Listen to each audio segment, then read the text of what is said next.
You have asked this question. Maybe after the second one. Maybe after the third. Maybe sitting somewhere quiet after the end of something that felt like it was finally going to be different and was not different. And you are trying to understand how this keeps happening to you specifically. You are not stupid. You know what a narcissist is now. You know the red flags. You know love bombing. You know gaslighting. You know the devaluation cycle. You know intermittent reinforcement. You know trauma bonding. You know all of it. And it still happened again. And so the question has shifted from what is happening to why does this keep happening to me? And before I answer that, I need to ask you 5 questions. Answer honestly, in your head, just for yourself. 1. When someone asks your preference, where to eat, what you want, what you need, do you go blank? Do you find yourself saying whatever you want before you have even checked what you actually want?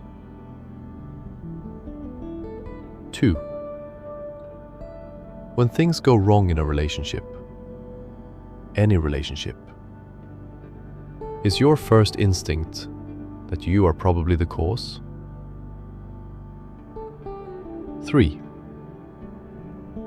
When someone compliments you, genuinely, warmly, do you feel uncomfortable? Like you need to redirect it? Like you do not quite deserve it? 4.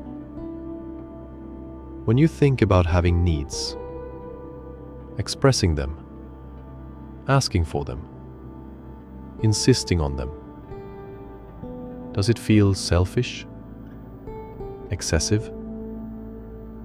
Like something you probably should not do? 5. Have you ever stayed in a relationship longer than you should have? Because leaving felt like abandoning someone who needed you? If you said yes to most of those, I need to tell you something. You are not simply empathetic. There is a name for what you are. Harvard psychologist Dr. Craig Malkin, author of Rethinking Narcissism, calls it echoism, the opposite end of the narcissism spectrum. Where narcissists are addicted to feeling special, echoists are terrified of it. Where narcissists expand, echoists contract. Where narcissists take up all the space, echoists make themselves smaller, so others can have more of it. And the fit between an echoist and a narcissist is not random. It is not bad luck. It is not a coincidence. The narcissist expands. The echoist contracts. The fit is frictionless. This video is going to tell you why. Not with the explanation you have already heard. You are too trusting. You need to love yourself more. You should have seen the red flags. The real explanation. The one that goes all the way down to the architecture of who you are. And how that architecture was built. And why it intersects with narcissism in this precise specific, devastating way. And I need to tell you something before we begin.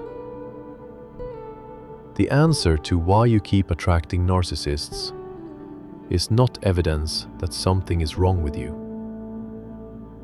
It is evidence of something that was done to you. And those are not the same thing.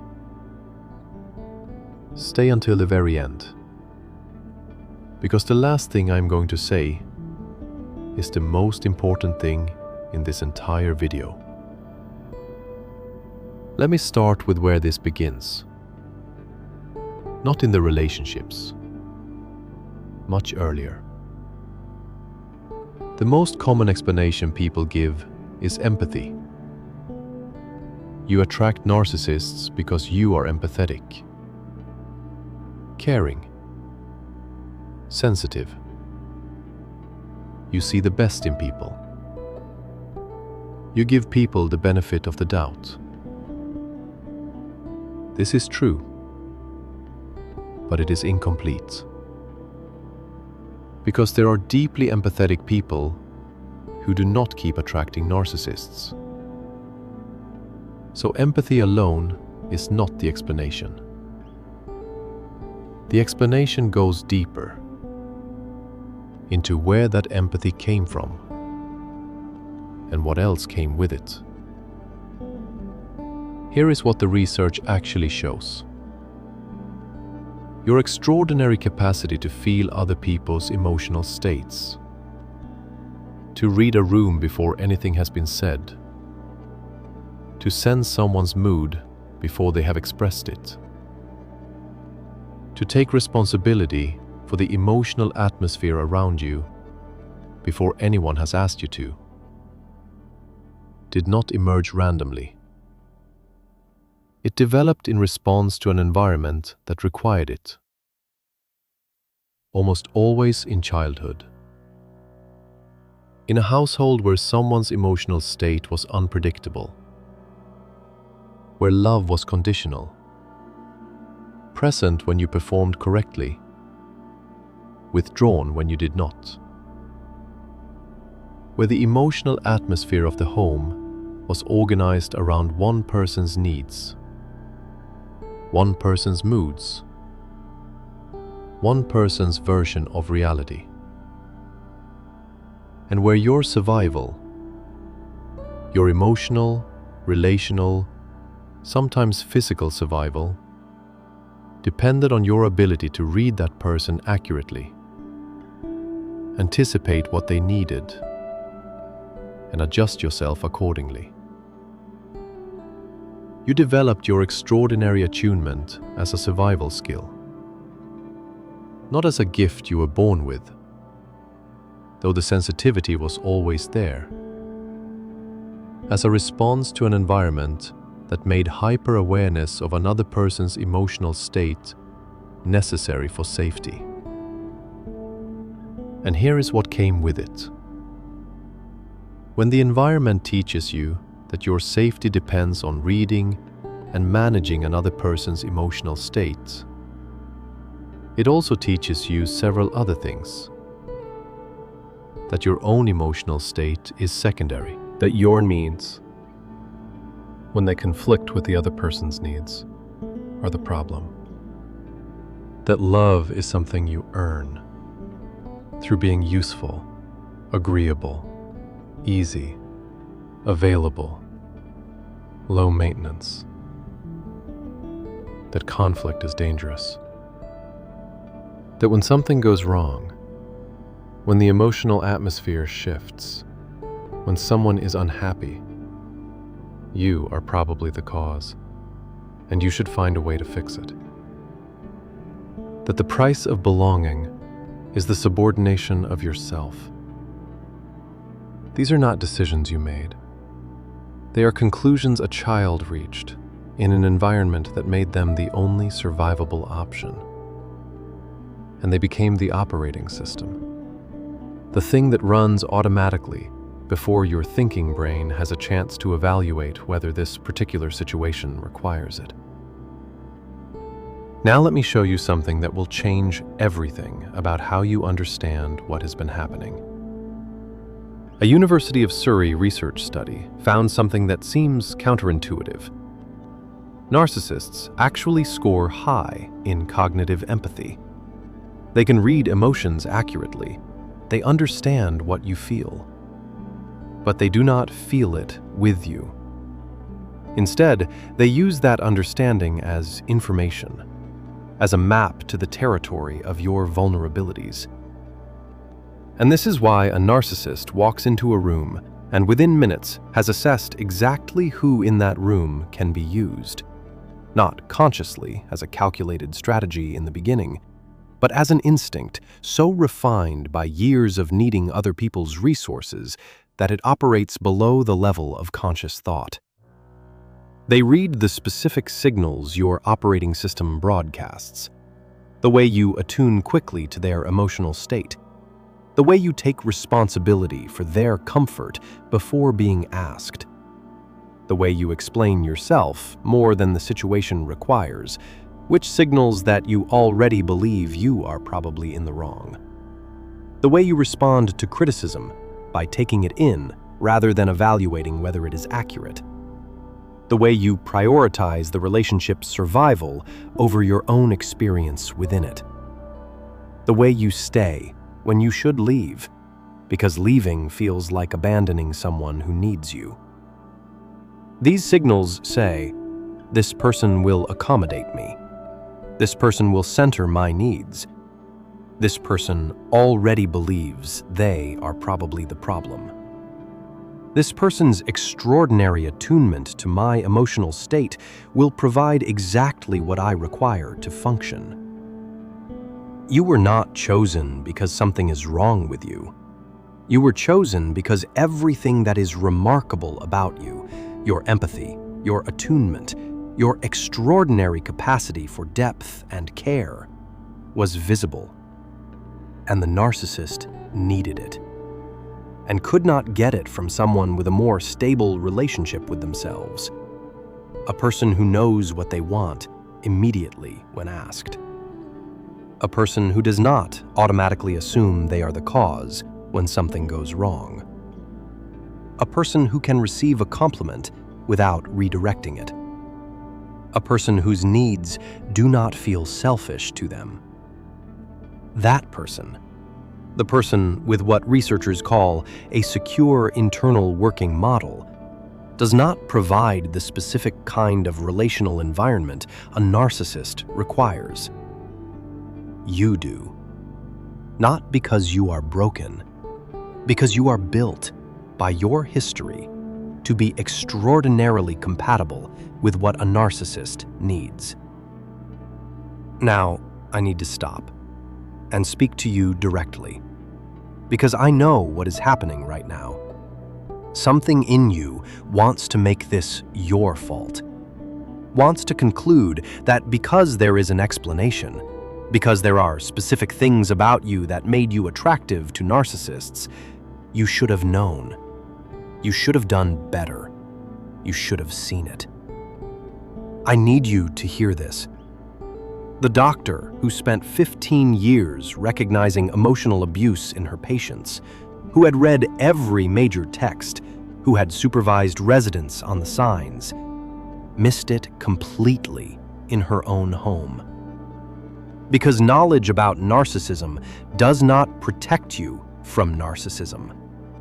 The wound does not disappear because you know its name.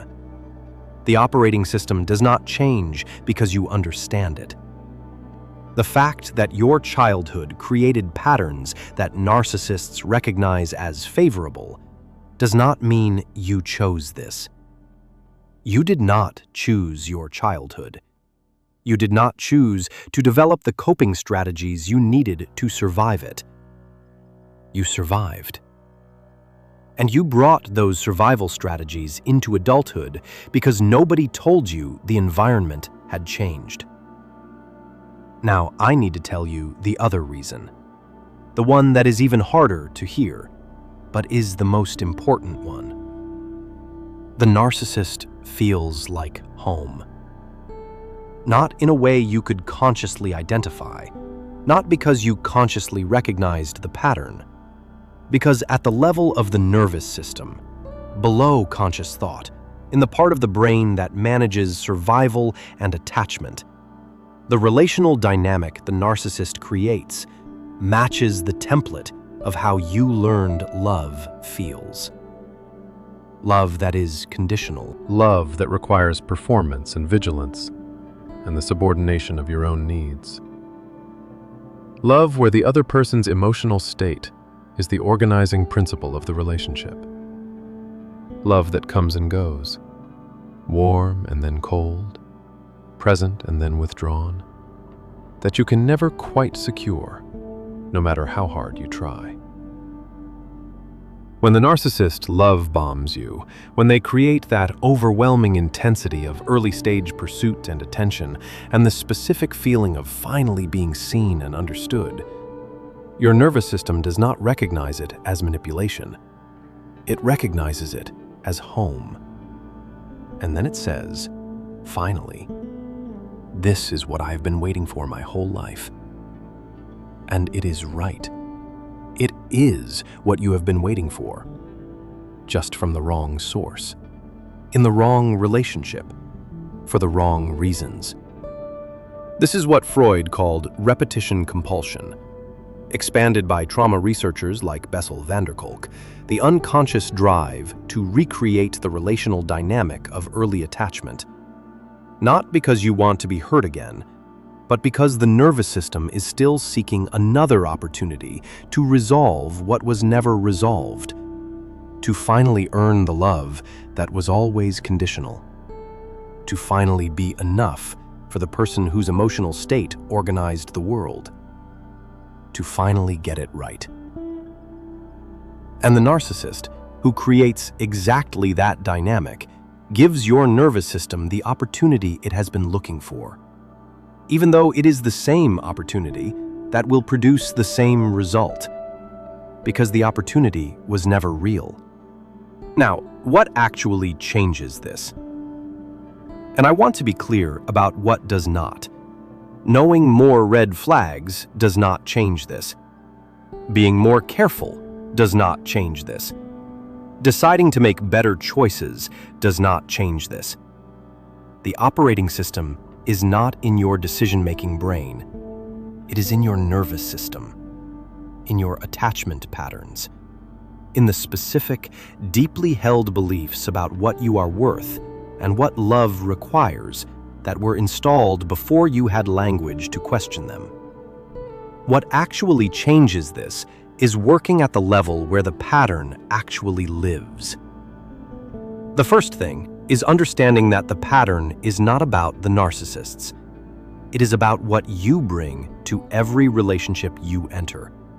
The automatic subordination of your own needs, the hypervigilance that reads as attunement, the conflict avoidance that reads as agreeableness, the specific tolerance for relational pain that was built by surviving a childhood that required it.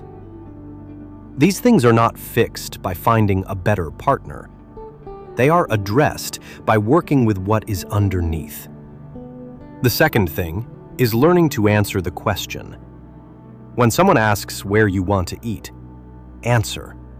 Not to be assertive, not because it is a technique, because locating your own preference and expressing it is the specific practice of rebuilding access to yourself. Start there, that small, every time. The third thing is learning to tolerate the specific discomfort of the person who does not need your performance. The safe person, the one who is consistently kind, who does not create intensity, who does not need your constant emotional labor, feels wrong. Flat. No chemistry. I need you to understand something about that flatness. It is not the absence of love. It is what safety actually feels like to a nervous system trained on conditional love. And learning to stay with it, to trust it rather than interpret it as the absence of something, is one of the most important pieces of work there is. The fourth thing, and this is the most important one, is understanding what you are actually seeking. Stop asking, "Why do I attract narcissists?" Start asking, "What in me is still seeking the resolution it has been looking for in the wrong places?" That question, that inward-turning, compassionate question, points directly at the wound. And the wound is where the healing is. Now, the thing I promised at the beginning, the most important thing.